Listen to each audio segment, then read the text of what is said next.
আসসালামু আলাইকুম রহমতুল্লাহি ওবরকাতুহু। সম্মানিত দর্শক, পররাষ্ট্রমন্ত্রী উনি ডক্টরেট কিনা জানি না, জনাব খলিলুর রহমান। তিনি জাতিসংঘের সাধারণ পরিষদের যে চলমান বৎসর যাচ্ছে, অধিবেশন শুরু হতে যাচ্ছে, সেখানে একটি বছরের জন্য এই সাধারণ পরিষদের সভাপতি নির্বাচিত হয়েছেন।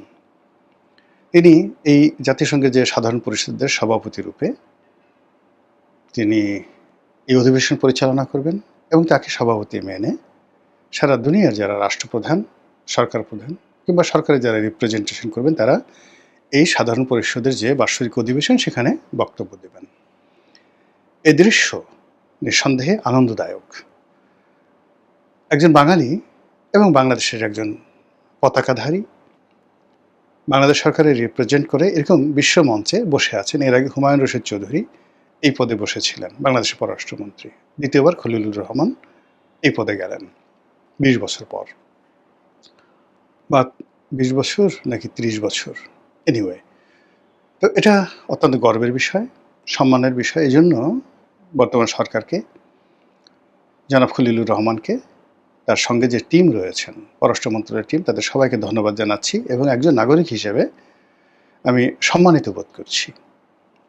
যখন কোনো একটা জিনিস চাইতে হয়, চাওয়ার মতো করে চাইতে হয়, যখন একটা জিনিস অর্জন করতে হয় তার জন্য শ্রম করতে হয়। তো এই পদে লড়াই করার জন্য সরকারের সমর্থন দরকার ছিল, প্রধানমন্ত্রীর উইল ফোর্স অ্যান্ড ডিজায়ার দরকার ছিল এবং একই সঙ্গে বহু মানুষের যাকে বলা হয় এখানে অংশগ্রহণ ছিল। সবাই পরিশ্রম করেছেন, যার জন্য এই ফলাফলটা এসছে। তো এই গেল ভালো দিক।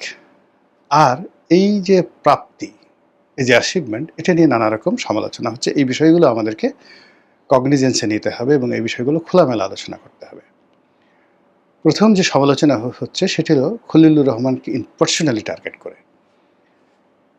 যারা দেখতে পাচ্ছে না, এই ভদ্রলোকটিকে পছন্দ করছে না, তাদের বক্তব্য হলো যে এই মানুষটি জাতিসংঘের মহাসচিবের পরে সবচেয়ে গুরুত্বপূর্ণ যে পদটি, ২-৩টে পদ, এটা নিরাপত্তা পরিষদের সভাপতি আর এই সাধারণ যে জাতিসংঘের সাধারণ পরিষদ, এটার সভাপতি। আগে অলংকারিক পদ ছিল, এখন এদের অনেকগুলো এক্সিকিউটিভ ডিউটি চলে আসছে। তো এই পদে খলিলুর রহমান যেহেতু যোগদান করছেন, ফলে এই একটা বছর তিনি আর কোনো দায়িত্ব পালন করতে পারবেন না। তার জন্য পররাষ্ট্রমন্ত্রীর পদটি রাখা ঠিক না। তাকে এখান থেকে ছুটিতে যেতে হবে, পদত্যাগ করতে হবে। তাহলে কে হবেন পররাষ্ট্রমন্ত্রী? এগুলো একটা প্রশ্ন। খলিলুর রহমান সাহেব বলেছেন যে ইতিপূর্বে নজির আছে যে হুমায়ুন রশিদ চৌধুরী যখন এই পদের দায়িত্ব পালন করেছিলেন, তিনি তখন বাংলাদেশের পররাষ্ট্রমন্ত্রীও ছিলেন এবং তখন পররাষ্ট্রমন্ত্রী প্রাইভেট সেক্রেটারি পিএস হিসেবে ছিলেন এই খলিলুর রহমান। তো কাজেই এটি নিয়ে খুব দ্রুত মানে সিদ্ধান্ত নিতে হবে, তাড়াতাড়ি করতে হবে, এই পদ থেকে পদত্যাগ করতে হবে, ছুটিতে যেতে হবে, নট লাইক দ্যাট। কিন্তু আসল ঘটনা হলো যে হুমায়ুন রশিদ যখন দায়িত্ব পালন করেছেন তখন এই পদটি ছিল অলংকারিক।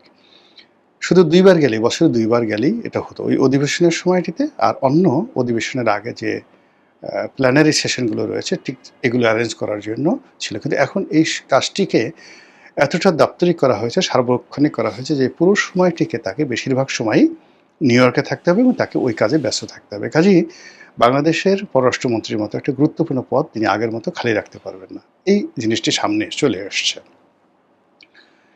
দ্বিতীয়ত, যদি পররাষ্ট্রমন্ত্রী হন, কে হবেন? এটি নিয়ে অনেকে কথাবার্তা বলছেন।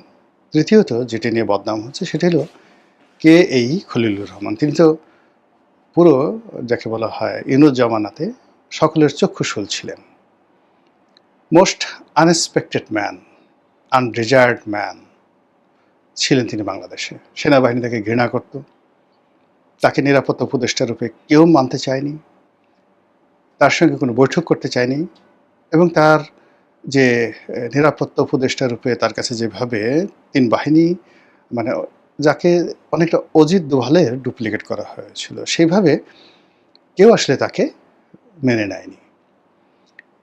অন্যদিকে রাজনৈতিক অঙ্গনে আওয়ামী লীগ তো তাকে যাকে বলা হয় সালমান রুশদির মতোই মনে করে, আর বিএনপির যারা লোকজন, সালাউদ্দিন সাহেব থেকে শুরু করে অন্য যারা আছেন সবাই কিন্তু ওনার পদত্যাগ দাবি করেছেন, বিদেশি নাগরিক বলেছেন, আমেরিকার এজেন্ট বলেছেন, দেশের শত্রু বলেছেন, বাংলাদেশে একটা যুদ্ধের মধ্যে সে নিয়ে যাচ্ছে, রোহিঙ্গা সমস্যাটা সে সমাধান না করে উল্টে ফেলে এই রোহিঙ্গা সমস্যাটিকে যুদ্ধে রূপান্তরিত করে যাচ্ছেন, বাংলাদেশকে আমেরিকার দাস বানিয়ে যাচ্ছেন, এই সকল কথাবার্তা প্রকাশ্যে সালাউদ্দিন সাহেব লক্ষ লক্ষ মানুষের মধ্যে বক্তব্য দিয়েছেন বিএনপি মঞ্চে দাঁড়িয়ে।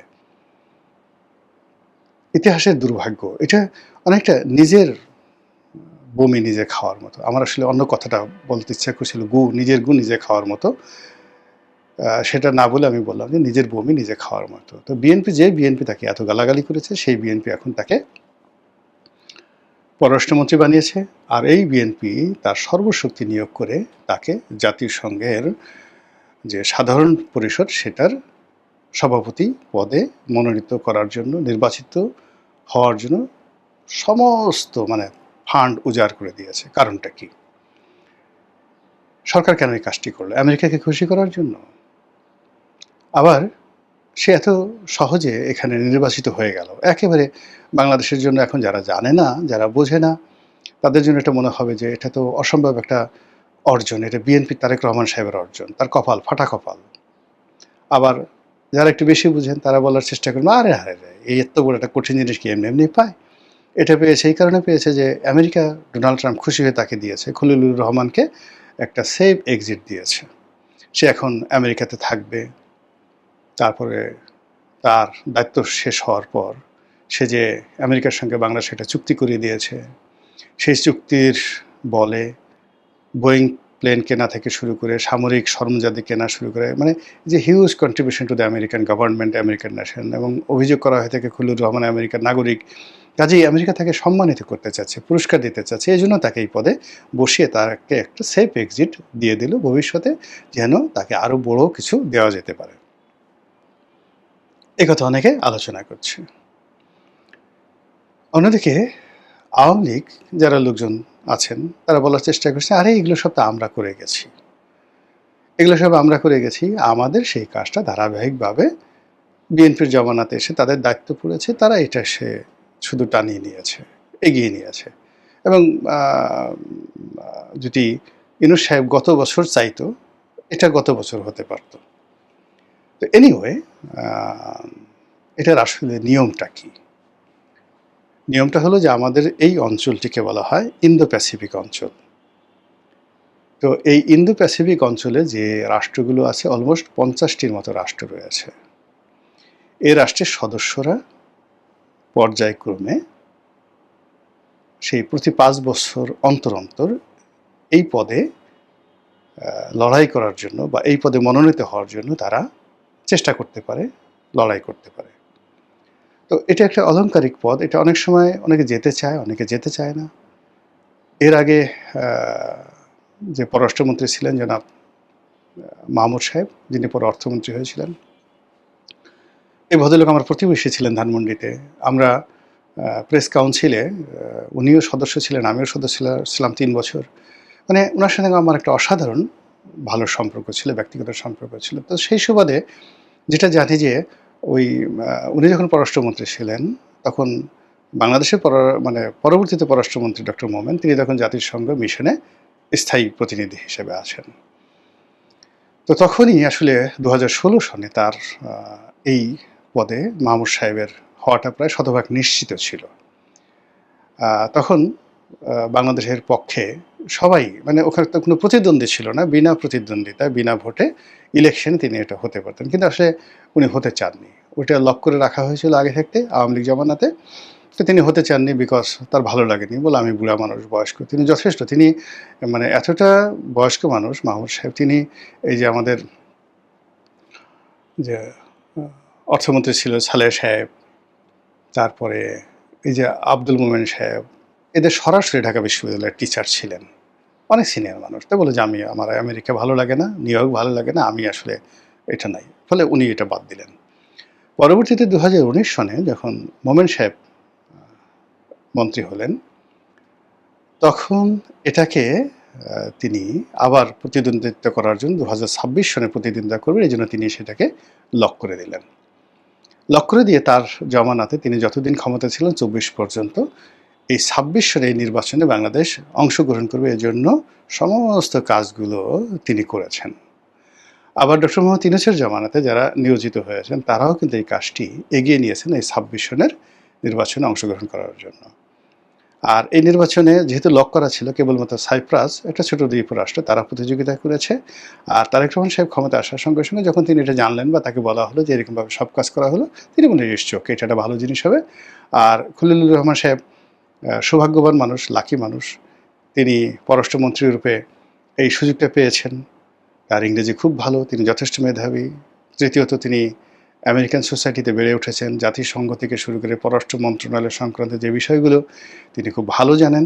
কাজেই এই যে প্রতিযোগিতা, এই যে প্রচারণা, প্রোপাগান্ডা, এই সব কিছু খলিলুর রহমান সাহেবের নেতৃত্বে এবং তারেক রহমান সাহেবের প্রমোশনে এই কাজটি অত্যন্ত সুচারুভাবে হয়েছে। এটা নিয়ে মানে কারো একক কর্তৃত্ব, তারেক রহমান সাহেব এটা করেছে, খলিলুর রহমান এটা করেছে, আমেরিকা দিয়েছে, শেখ হাসিনা এই সব কাজ করে গেছেন, ডক্টর মোমেন করে গেছেন, I do not think so.